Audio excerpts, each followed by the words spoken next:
Hey everyone, welcome to the Elite Expert Insider Podcast. This is Jenn Foster. Unfortunately, Melanie can't be here today, so I'm going to be interviewing a serial entrepreneur. I'm really excited to get into his story and how he became an entrepreneur and have the companies he has today. We're here with Shawn Finnegan. Welcome, Shawn. Hey, Jen, thanks for having me. Appreciate it. Yeah, tell us a little bit about yourself and how you got into being a business owner. Yeah, so I believe that, I just met with someone this morning and they were asking like, where do I start? It's like, I want to build a business. Where do I start? And I believe the best place to start is start with what problems are out there first. Mhm. And then, the value you bring is just essentially solving the problem and pain for business owners. Right.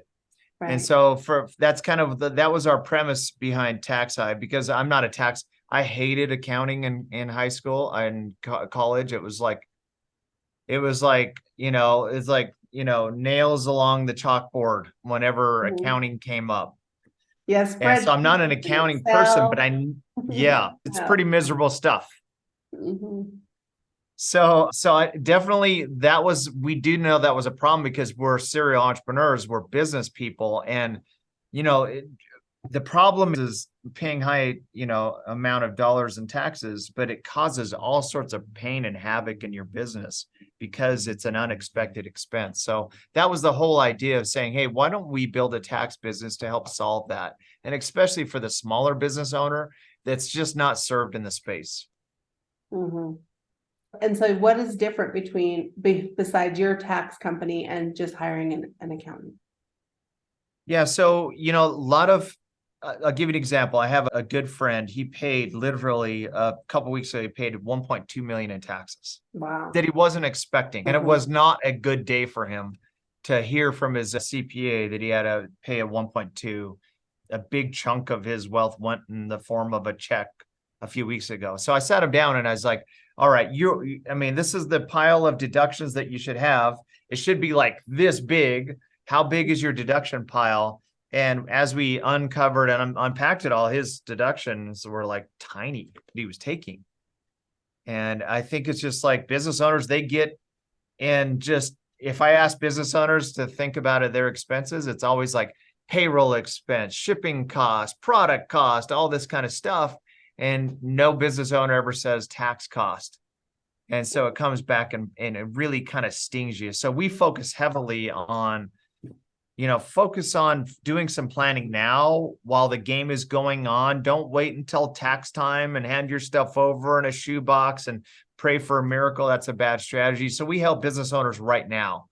Like, hey, the buzzer hasn't sounded. Why don't we stack up these deductions that you can actually qualify for as a business owner? And then when it comes to tax season, boy, you're just in a much better spot than most people do.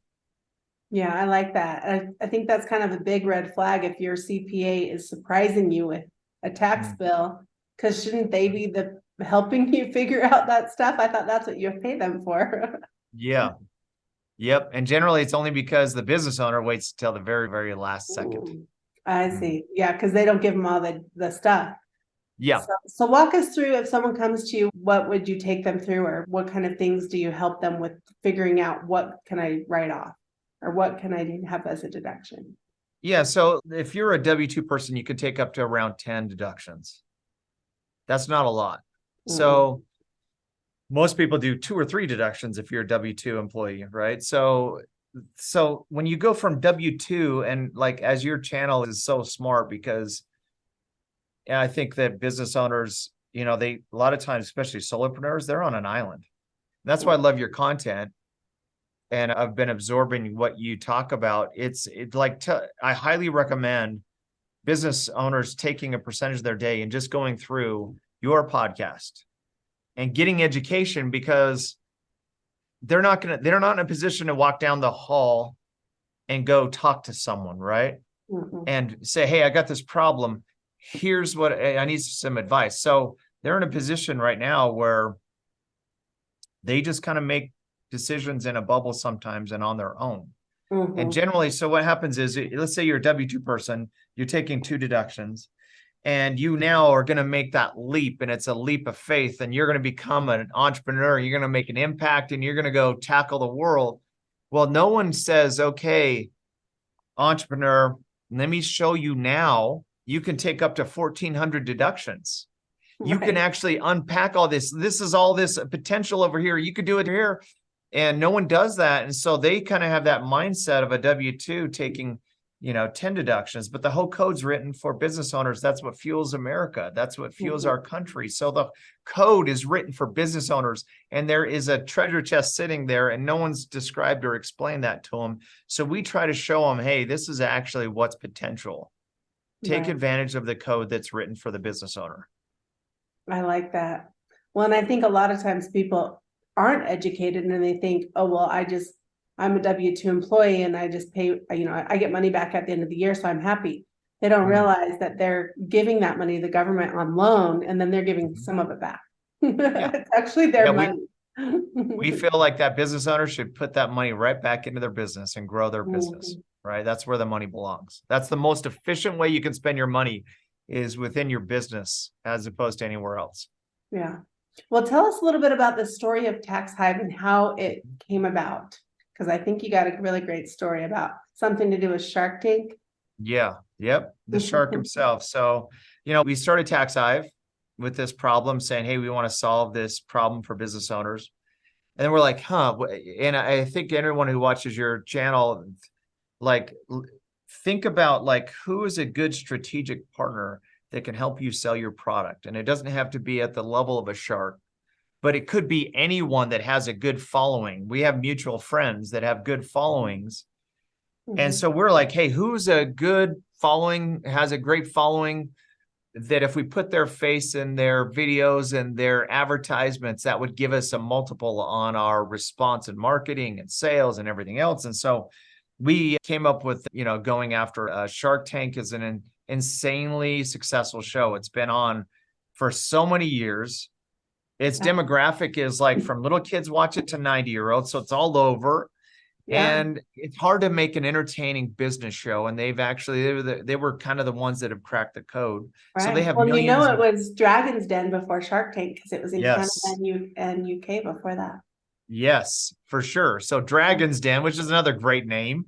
Yeah. You bring these dragons together. I met some of the Dragon's Den members in Canada. I think it's still Dragon's Den up there, right? So we had a relationship with Kevin. So we had worked with Kevin. We had done entrepreneur training events with him and booked him for many times. So I traveled with him for many years with Kevin, and we love his brand. And he's the Mr. Wonderful. He's got this edge about him, right? And America loves him. Some love or hate the edge about him, but he definitely creates energy about him. And we really loved him as an individual. And so we decided to reach out to him and say, hey, why don't we do a strategic partnership relationship with Kevin?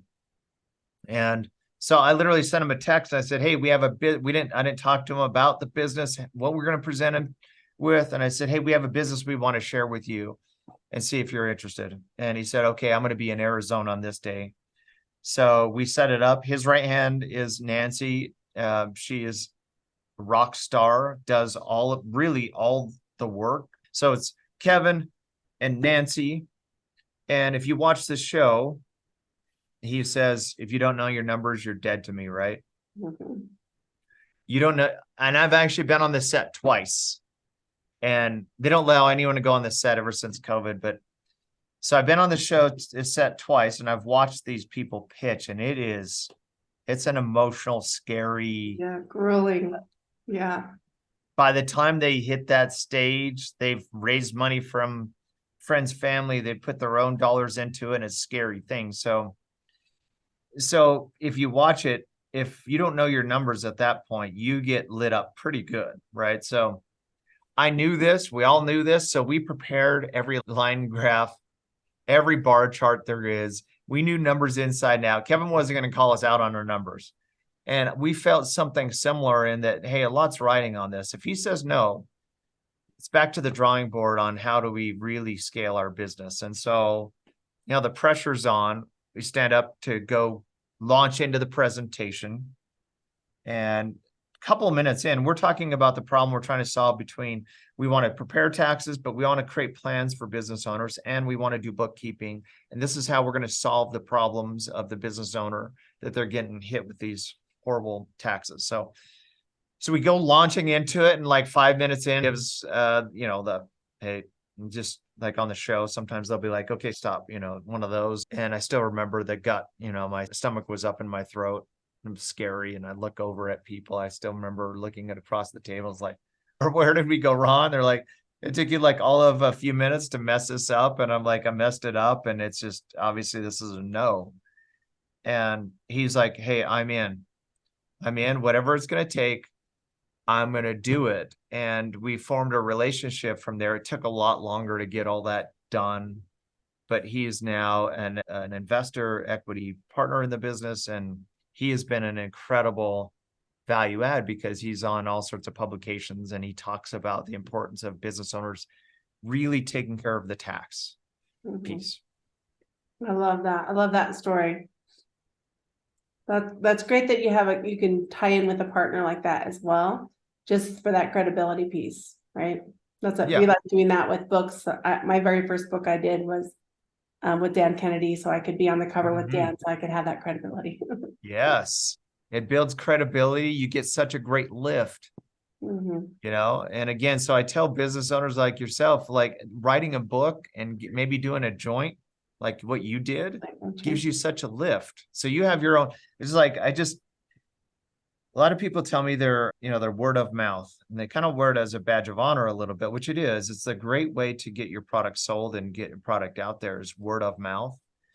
But how much better could they do at word of mouth if they had real tools like, hey, I have a book that I can lead with. I have credibility of being, like, you've created some best-selling authors out of that. That creates, talk about word of mouth. If you really want to have word of mouth, what if you were a best-selling author and now you have word of mouth? Yeah. Imagine the power of that word of mouth and what happens to your network size because of that. So I just think there's so much more business owners can do to increase the amount of the word of mouth and referrals that they receive. I think it's such a great way to scale business. Yeah, which kind of leads me into another story that I heard you tell recently, which is a type of word of mouth, which is using influencers to help you sell a product. So tell us about, I know you have a few companies, tell us about how you used an influencer on TikTok to sell and make a ton of money. So tell us about that. Yeah, so I didn't know that there's influencers for everything. I mean, it's amazing.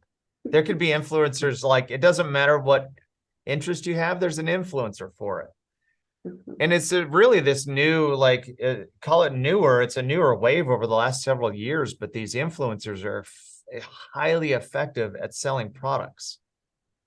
And they demo products and they show products, and this is a massive business. So my wife and I started a blow dry bar. It's like 4 or 5 miles from here, called Wild Ivy Blow Dry Bar. And we have out front, if you go to any of these blow dry bars or salons, there's always product out there. And generally the model is you try to almost break even on the services. If you can make some there, you're doing really well, and your profit generally is in the product. And we knew that. And that's why when you go into a lot of the salons, the first thing you see is product, because they're trying to get you to buy those products. Right. Those products are where they have the best margin. And that's true with a lot of companies like gas stations and all that. Like, they barely make money on gas, but then you go inside and they make money on the pop and the chips and all that. Same with movie theaters, everything else. So we knew this was something big. And so we're like, what products can we put out there that are different, unique, and will stand out? We went to one of those big conventions where they have tons of products. Your back hurts, your knees hurt, your head hurts. And we're walking around that space, and we look over and there's a big British flag above a certain area. And we go up to that British area, and every business under there, all these booths are British companies that they came out from Britain to present their products to the US and trying to launch it to the US. And in one of the middle spots, there's this nice lady from England, and she's got a table filled with these brushes called Rock and Ruddle brushes. And they're incredible brushes. I mean, they actually stimulate. You have great hair. Like, look at your hair is like so great. It's like, that's what people want, is like that great hair, right? So it stimulates the hair growth. So you have great lush hair and everything else. And this lady is so kind. And so we're talking to her and she's like, I'm looking to get this brush in the US and I'm looking for a partner. And I invite anyone who watches your show, keep those antennas up, because opportunities are around every corner. But a lot of people, when they're doing their own thing, they have their head down in this end, they're like in their lane, they don't look out. But put those antennas up. We're like, okay, well, we have a blow dry bar and we want to sell products. Let's do a deal. So we ended up doing a contracted deal that we're the service provider, or we're the provider in the US for her product. And then we left there and we're like, well, that's great. We have this incredible product that we now represent for all of the US, which is amazing. But like, how do we get that out there? And so we had really good partners. I would just invite anyone to, get out of your lane and go talk to someone. Like, talking to someone like you about books. How many years have you been doing books and publishing? Almost 10 years. 10 years. Can you imagine being able to have a conversation with you, Jen, and learning about this? Is like, it's amazing way to learn. I think since the history of humankind, the greatest way to learn is learn from someone who has experience, right? Yeah. Get mentored by someone. And most people won't ask. So they won't go up to you. They're like, I'm just going to go do this book. And you end up seeing this title of the book that's so bad and don't know how to market it. And they don't know how to become a bestseller. And they're just trying to go form a wheel on their own.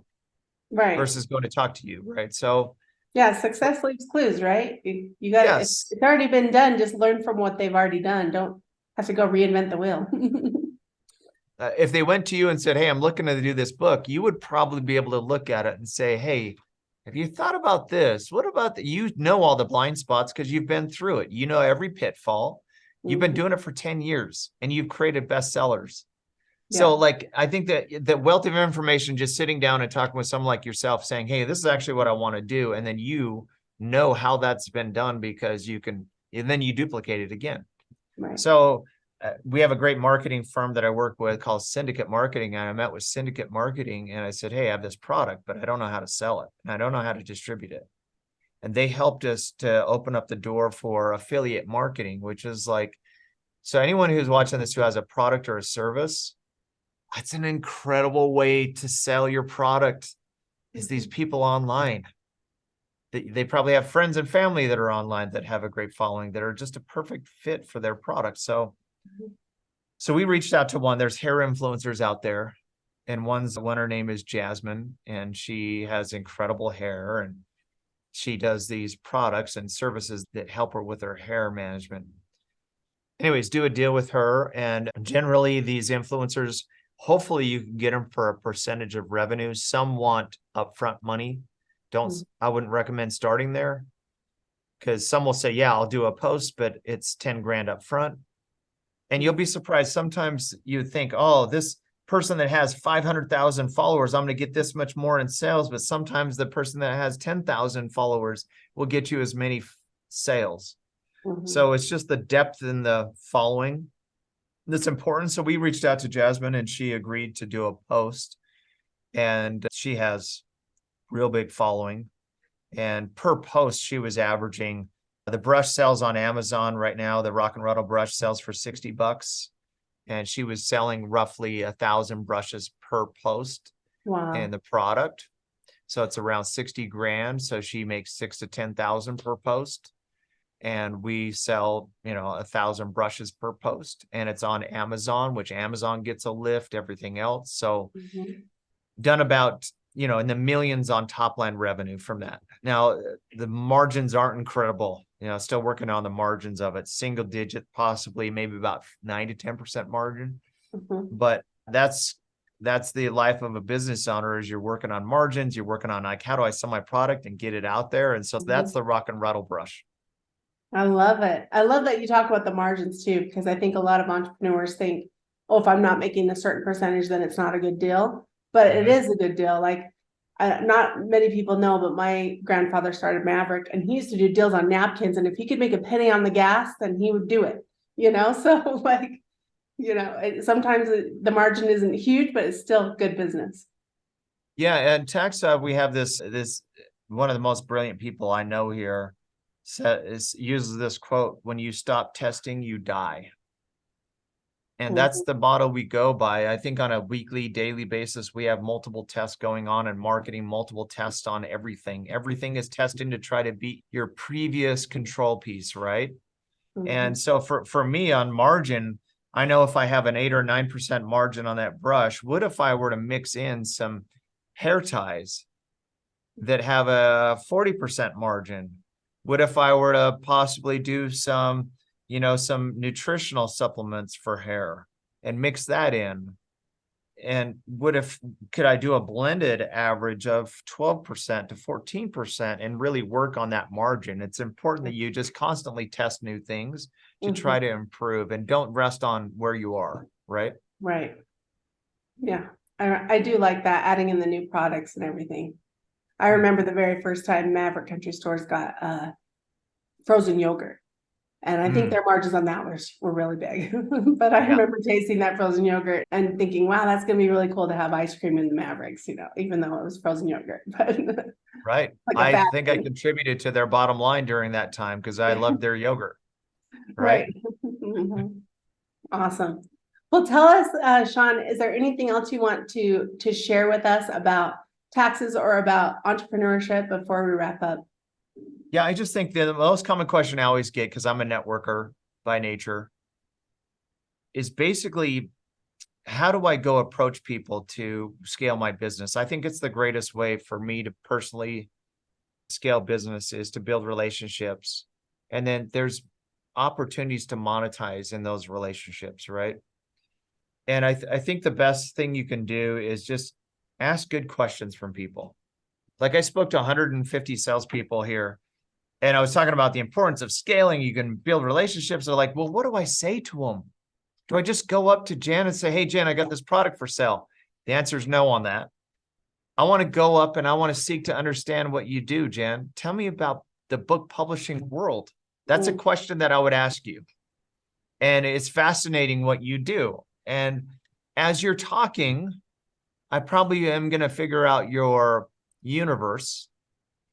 And then I'm going to figure out how I can fit into that space versus me trying to approach you and saying, I have this universe of TaxHive. This is what I do, Jen. You got to come over here, right? So I think you just got to say, Stephen R. Covey, first seek to understand and then to be understood. Remember that. Just ask questions and understand people. And in that process, you'll figure out how you fit into their world and your products fit into their space and your service will work. So that's my biggest advice is seek to understand first in what you do. I love that. Well, tell us where people can go to find more information about you and your company. TaxHive.com right here.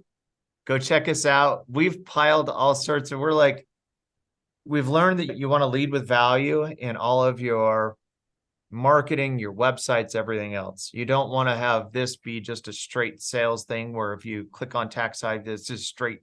So we provide tons of value on TaxHive.com. If you go there and don't even use our services, you go there, you're going to learn a ton about things you haven't considered. There's tons of articles, tons of videos, tons of content. That's all free. We put it out there. There's a business blueprint. You can actually click on that and you get a blueprint that we built with our technology here that will actually, it's for your own purpose, that will help spit out some areas that you're probably not taking advantage of in taxes right now. So go check out TaxHive.com. I'm Finnegan Shawn, so you'll find me on Instagram, Facebook. Love to connect. I'm on LinkedIn, all that stuff. That's what I do. I connect with people. So I'd love to connect with you and your audience. Awesome. Thanks, Shawn, for being here. We'll go ahead and put that link up in the show notes, TaxHive.com. And Finnegan Shawn can be found on all the social media platforms. Thanks again for being here. If anyone wants to write a book or publish a book, look to us to help you. And you can visit us at eliteonlinepublishing.com. Hey, are you looking to increase your revenue, build credibility, and elevate your brand? This podcast is brought to you by Elite Online Publishing. an innovative publishing and full spectrum marketing company. They will publish and market your book to make it a #1 bestseller. Becoming an author is the best way to market your business. So contact them at eliteonlinepublishing.com today. All of their authors become #1 bestsellers.